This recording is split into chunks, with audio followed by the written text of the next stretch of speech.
पुनः सभी विद्यार्थियों का आपके अपने इस YouTube चैनल में स्वागत है। आज हम छायावाद के अंतिम स्तंभ, छायावाद की शक्ति, आधुनिक युग की मीरा महादेवी वर्मा के बारे में अध्ययन करेंगे। महादेवी वर्मा के साहित्य के जो अंग हैं, उनकी साहित्य की जो भी प्रमुख रचनाएं हैं, उन रचनाओं का आज हम देखने वाले हैं। तो शुरू करते हैं। महादेवी वर्मा। महादेवी वर्मा महादेवी वर्मा देखिए, जन्म अगर हम देखें तो 1907 ईस्वी में इनका जन्म हो गया था और मृत्यु इनकी 1987 ईस्वी में हुई। 1907 से 1987 तक इनका जीवन काल है। जन्म की बात करें तो ये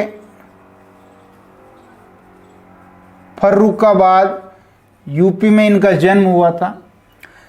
यदि इनको दर्जा दिया जाए तो यह है छायावाद की शक्ति और आधुनिक युग की मीरा। छायावाद की शक्ति और आधुनिक युग की मीरा, ये इनको हम जो है उपाधि दे सकते हैं। इनके काव्य में देखें, काव्य किस किस प्रकार का भाव लेकर के लिखा गया। काव्य में देखिए, इनके काव्य में रहस्यवाद,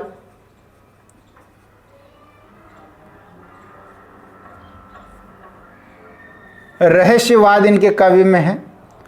दूसरा, अगर इनके काव्य की विशेषता देखें तो विरहानुभूति है, विरह की अनुभूति है। तीसरी, यदि इनके काव्य की विशेषता देखें तो पीड़ा, दर्द इनके काव्य में है। और छायावादी कवियों का ये महत्वपूर्ण गुण भी रहा है कि उनका सारा काव्य पीड़ा और दर्द को लेकर के लिखा गया। इनके काव्य में दुख का भाव भी है। ये महादेवी वर्मा के काव्य की खास खास विशेषताएं हैं। यदि एक बात और देखें तो इन्होंने चांद पत्रिका का संपादन किया। कौन सी पत्रिका का संपादन किया?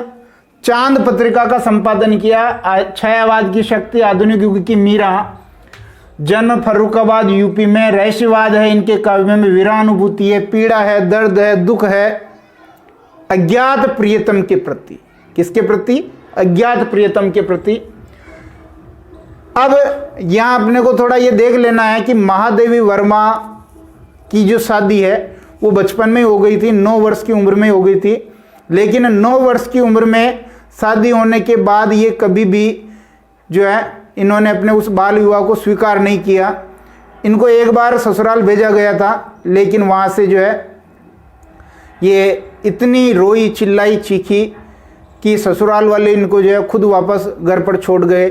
उसके बाद ये कभी ससुराल नहीं गई। इस प्रकार ऐसा भाव इनके काव्य में है। दुख है, दर्द है, पीड़ा है, विरह है। यदि इनके काव्यों के नाम देखें, कौन कौन से काव्य हैं, कौन कौन से काव्य हैं, छायावादी काव्य कौन कौन से हैं, तो उसके लिए अपन एक ट्रिक याद कर रहे हैं। ट्रिक आपको ध्यान होनी चाहिए। ट्रिक क्या है? ट्रिक है अपनी नीर, निशा या दीपशिखा। नीर, निशा या दीपशिखा। नीर, निशा या दीपशिखा, ये ट्रिक है। नी का मतलब हो गया आपके, नी से आपका मतलब हो गया निहार।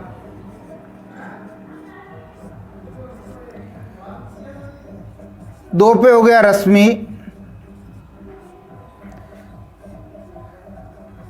3 पे हो गया आपकी निशा। निहार, रश्मि और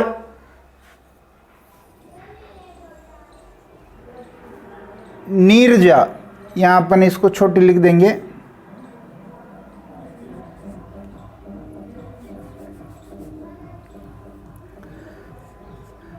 नी से हो गया निहार, रश्मि, नीरजा।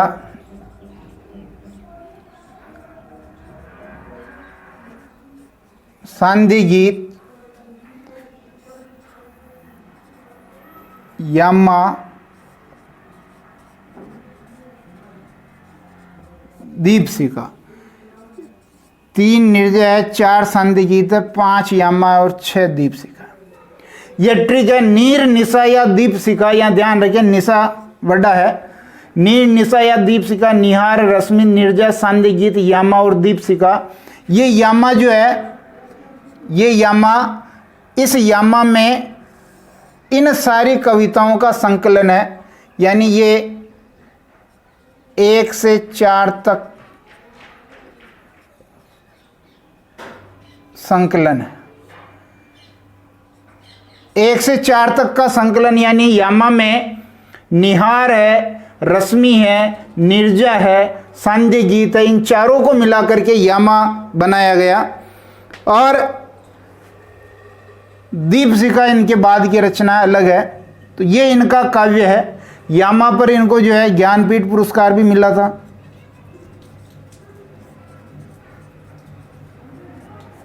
ज्ञानपीठ पुरस्कार भी इस पर मिला था।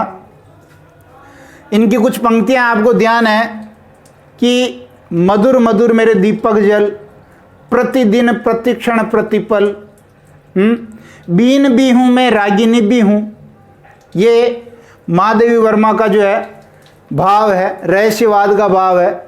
अज्ञात सत्ता के प्रति मिलन की उत्कंठा है। मधुर मधुर मेरे दीपक जल, ऐसे भाव को लेकर के ये काव्य जो है लिखा गया महादेवी वर्मा का।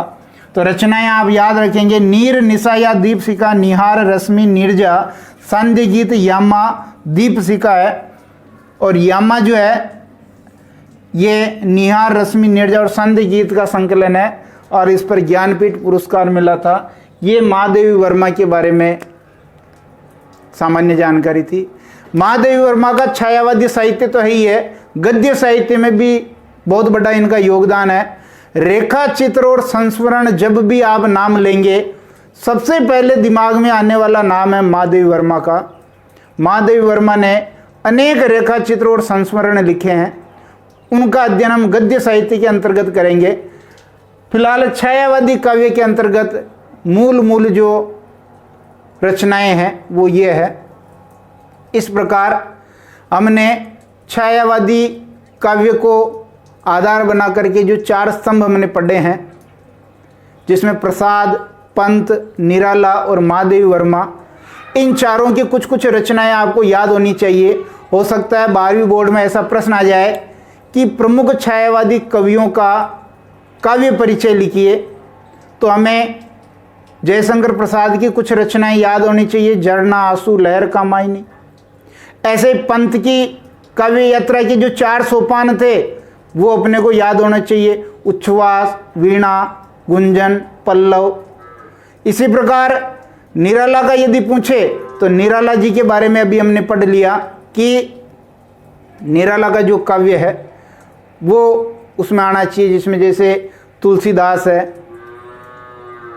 अनामिका है, गीतिका है, ये इनके काव्य संग्रह है। महादेवी वर्मा का पूछे तो निहार, रश्मि, निर्जा, सांध्य गीत, यामा, ये प्रमुख रचनाएं अपने को याद होनी चाहिए। अगर इतना आप लिख देंगे तो आपको जो है पूरे से पूरे अंक मिलेंगे, क्योंकि छायावादी काव्य मूलतः यही है। बाकी विस्तृत रूप में हमने चारों इन स्तंभों का, चारों इन कवियों का हमने अध्ययन किया, हमने पढ़ा और बहुत अच्छे से हमने इसको समझने की कोशिश की है। अब आगे हम जो है अगला वीडियो जब लेकर के आएंगे तो छायावादी गद्य के बारे में बात करेंगे। 1-2 प्रश्न वहाँ से भी बन सकते हैं, उनके बारे में हम अगले वीडियो में बात करेंगे। तब तक के लिए धन्यवाद। आप मन लगा करके इन वीडियो को देखते रहें, पढ़ते रहें।